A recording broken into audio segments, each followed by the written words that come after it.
parlons forcément pas de la même Europe.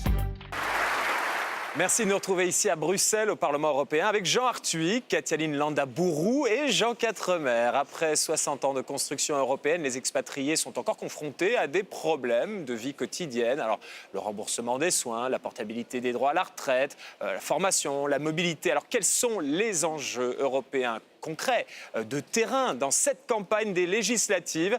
Hugues Baudouin s'est intéressé aux Français de l'étranger, ici, au Benelux.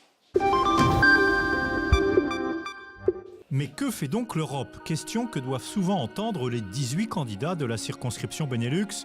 Parmi les préoccupations des 180 000 Français expatriés en Belgique, Luxembourg et Pays-Bas, beaucoup sont liés à la survivance d'obstacles difficiles à comprendre après 60 ans de construction européenne. Des problématiques de fiscalité, parfois avec une double imposition, de portabilité des droits sociaux. Quand vous avez fait une partie de votre carrière dans un pays et qu'ensuite vous souhaitez rentrer en France, et bien parfois votre retraite ne suit pas comme elle le devrait. Il y a des divergences ou des différences dans la manière dont sont remboursés certains soins. Alors à qui la faute? Pas forcément à Bruxelles. La raison souvent invoquée, ce serait l'élargissement à l'Est. On a avancé sans approfondir comme il se devait sur des sujets extrêmement concrets, comme notamment la fiscalité, l'éducation, l'harmonisation sociale. Pour la gauche, la quasi-absence d'Europe sociale relève d'un choix éminemment politique. Dans leur immense majorité, les États membres n'en veulent pas.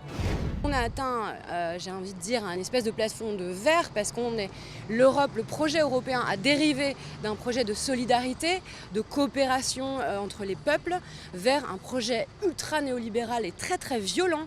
Soyons justes, quelques progrès, modestes mais bien concrets, ont pourtant été réalisés ces 5 dernières années. On a agi par exemple avec des amendements que j'avais déposés sur le CPA, le compte personnel d'activité, qui va permettre à l'avenir de pouvoir utiliser ces heures de formation dans un autre pays de l'Union européenne. Et ce n'est pas en disant qu'on va refonder l'Europe sociale qu'on la refonde immédiatement, mais ce sont des travaux que l'on peut effectivement engager. Pour espérer plus, prière d'être patient, très patient. Il y a 18 candidats à l'élection législative des 4 et 18 juin pour la 4e circonscription des Français établis hors de France. En voici la liste. C'est intéressant, Jean Arthuis, parce que finalement, quand on regarde ce sujet, on a l'impression qu'il n'y a pas d'Europe. Pour un Français, de vivre dans un autre pays comme le Royaume de Belgique, le Luxembourg ou les Pays-Bas, c'est comme s'il était expatrié qui vivait à l'étranger. On a fait un marché unique, on a fait une monnaie unique, une zone euro, une banque centrale, et l'Europe n'a pas de compétences en matière sociale. Et on voit bien qu'on ne va pas pouvoir tenir très longtemps ainsi. Le débat sur les travailleurs détachés en est l'expression vive et troublante. On n'a pas avancé. Chaque pays est resté sur ses considérations de solidarité nationale, pour la protection sociale, pour la fiscalité sur le revenu des personnes physiques. L'Europe est restée largement une addition d'égoïsmes nationaux. L'Europe est à faire. Qui a le plus à gagner? Qui a le plus à perdre? Les Européens. Parce que si nous ne parvenons pas à avancer sur ces terrains-là aussi, l'Europe est condamnée. Elle ne pourra pas survivre. Elle restera un espace de marché unique, mais avec de tels déséquilibres internes que nous aurons en permanence des délocalisations, des optimisations, un désordre général.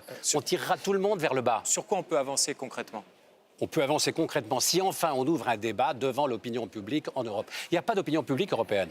En dépit des efforts de Jean Quatremer, on ne peut pas dire qu'il y ait d'opinion publique européenne. L'Europe, le dialogue européen, c'est largement un dialogue de ventriloque. Mais lorsqu'aujourd'hui... Entre spécialistes, entre chefs d'État et de gouvernement. Katialine, concrètement, sur quoi on pourrait avancer? Écoutez, par exemple, pour éviter la double imposition, ça c'est quand même un des problèmes auxquels nous, expatriés, on est confrontés. Moi, je vois par exemple mon salaire, quand je travaille pour la France et puis après pour la Belgique, on me taxe mes allocations familiales, mes allocations sociales 2 fois.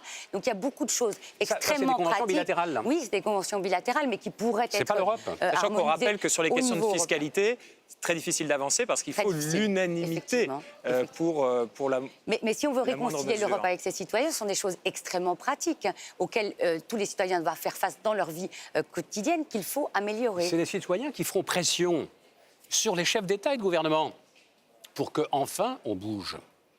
Mais c'est pour ça que d'avoir des députés, et c'est la première fois quand même, 2012 c'est la première fois qu'ils ont été élus, c'est 11 députés à l'étranger, le fait d'avoir un relais qui nous lie quand même à notre pays d'origine, je pense que c'est extrêmement important. Maintenant, ils doivent apprendre à travailler, ils doivent apprendre à relayer les préoccupations qui sont d'ordre national, d'ordre personnel, mais qui ont aussi une dimension, comme vous l'avez dit, européenne. Jean? Lorsqu'on pose la question à un citoyen européen, la question européenne de mobilité par exemple, il ne rencontre que des problèmes. Imaginez, ne serait-ce que par exemple le fait d'acheter une maison à l'étranger. Lorsque vous avez un compte en France, vous voulez acheter une maison à Bruxelles, vous êtes payé par une entreprise française et vous voulez emprunter en Belgique. Vous ne pouvez pas le faire. Parce qu'il n'y a pas de marché unique des capitaux. La sécurité sociale, c'est la même chose. La portabilité des droits.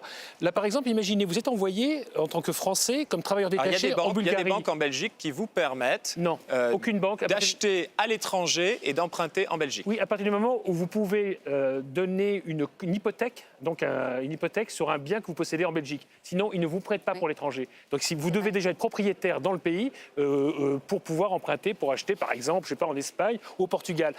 Si vous êtes nommé, par exemple... La raison, c'est parce qu'ils pensent que les banques pensent qu'elles ne pourraient jamais aller récupérer... Non, elles le savent, simplement c'est compliqué. À l'étranger, c'est compliqué. Elles considèrent que c'est compliqué. Donc, c'est même pas une question, c'est vraiment de leur côté, c'est juste de la mauvaise volonté.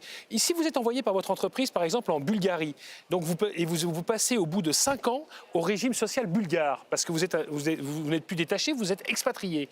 Donc, à partir de là, vous cotisez à la retraite bulgare, puis à la retraite française. Donc, le seul moyen de sauvegarder vos droits, c'est de cotiser aux deux régimes.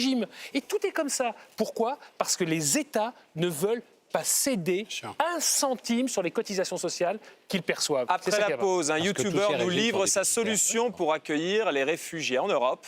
A tout de suite. Nous ne parlons forcément pas de la même Europe.